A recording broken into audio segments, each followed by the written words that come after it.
You've been buying the wrong chocolate your whole life, not because it tastes bad, but because you have no idea what you're actually eating. Dark, milk, white, ruby.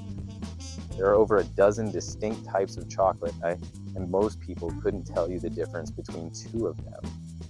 By the end of this video, you will. Let's get into it. Everything starts with the cacao tree, Theobroma cacao, which literally translates to food of the gods. Inside each pod are about 30 to 50 seeds. Those seeds get fermented, dried, roasted, and eventually cracked open to reveal what's called the cacao nib. The nib is where it all begins. Grind those nibs long enough and you get something called chocolate liquor, a thick, dark paste that contains two things: cocoa solids and cocoa butter. Every single type of chocolate is essentially a different ratio of these components, plus added ingredients. That's the whole game. At the most raw end of the spectrum, you have unsweetened chocolate, also called baking chocolate or bitter chocolate. This is pure chocolate liquor that's been hardened, no sugar, no milk, nothing added. It's 100% cacao, and it is not meant to be eaten on its own. It tastes like cocoa powder pressed into a brick. Its entire purpose is to give bakers maximum control over sweetness and flavor in recipes. Add sugar to that chocolate liquor and nothing else, and you get dark chocolate. The defining characteristic: no milk solids.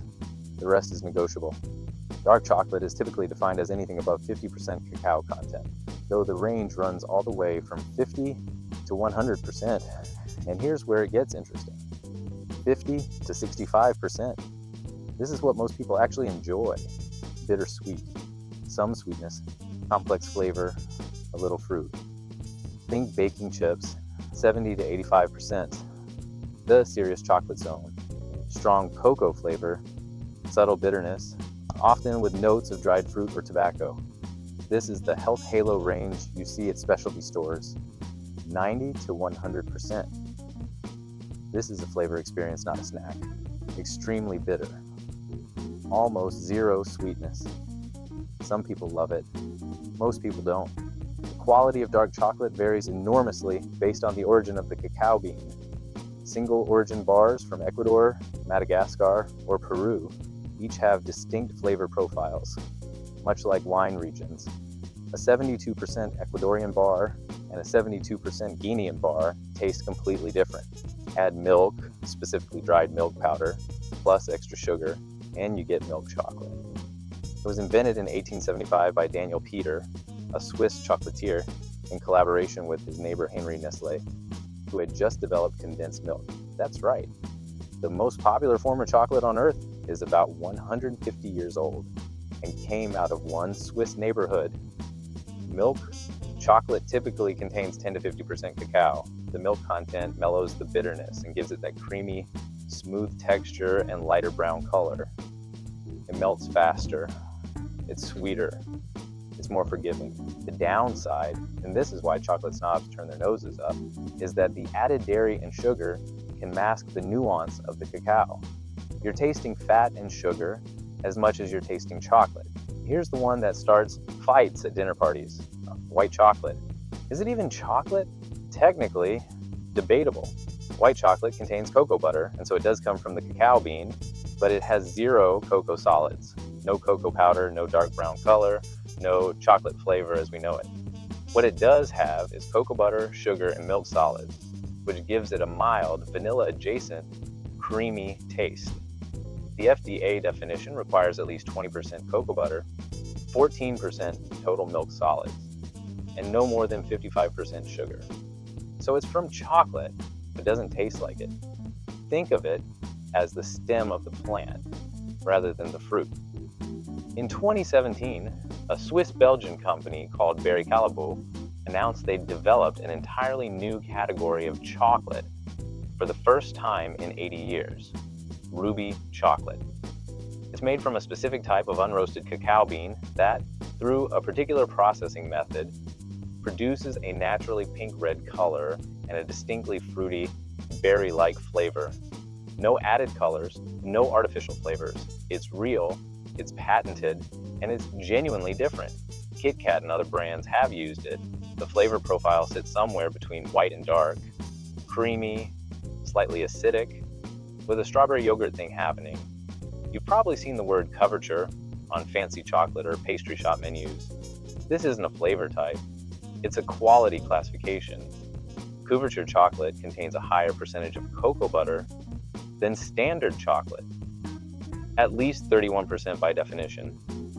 That extra fat makes it flow more easily when melted, which is why pastry chefs use it for dipping, coating, and tempering. It creates that thin, glossy shell on a bonbon. It's the professional grade stuff. You can get couverture as dark, milk, or white. The category is about fat content and workability, not flavor intensity. At the other end from couverture is compound chocolate. And this is the stuff in most candy bars, cheap coatings, and baking chips. Compound chocolate replaces some or all of the cocoa butter with vegetable fats, palm oil, coconut oil, and similar. Why? Because real cocoa butter is expensive and requires tempering, precise heating and cooling process, and set correctly. Vegetable fats are cheaper and far more forgiving. They don't require tempering and are stable at room temperature. The trade-off is flavor and texture. Compound chocolate has a slightly waxy mouthfeel and a less complex taste. It's functional chocolate. It's not artisan chocolate. A few more worth knowing. Gianduja originated in Turin, Italy, during the Napoleonic era when cocoa imports were restricted. Chocolatiers stretch their supplies by blending chocolate with finely ground hazelnuts. The result is rich, nutty, and incredibly smooth. Nutella is a Gianduja spread, essentially. Flavored and infused chocolates, things like sea salt dark, chili milk, or lavender white, are just base chocolate types with added ingredients. The base determines the quality. A sea salt, chocolate made from compound chocolate, is still compound chocolate. Here's what actually matters when you're standing in the chocolate aisle. 1. Cacao percentage. Higher doesn't always mean better. It means more intense. Choose based on how you're using it. 2. The ingredient order. On a quality dark chocolate, you should see cacao mass or cocoa beans first, then sugar, then cocoa butter. If sugar is first, it's a sweet product with chocolate flavor, not the other way around. 3. Cocoa butter versus vegetable fat. If it says vegetable fat, palm oil, or anything other than cocoa butter, you're holding compound chocolate regardless of what the front of the packaging says. 4.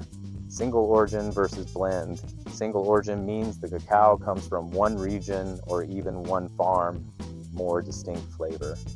Blends are more consistent but less nuanced. Chocolate is one of the most processed foods on the planet and one of the most misunderstood. Knowing what's actually in the bar you're holding doesn't make it taste better, but it does make you a more intentional buyer. And honestly, once you've had a proper 72% single origin bar, it's hard to go back. If you want to go deeper, I've linked a breakdown of the cacao fermentation process in the description. It's genuinely fascinating, and if this video helped, subscribe. New food explainers every week.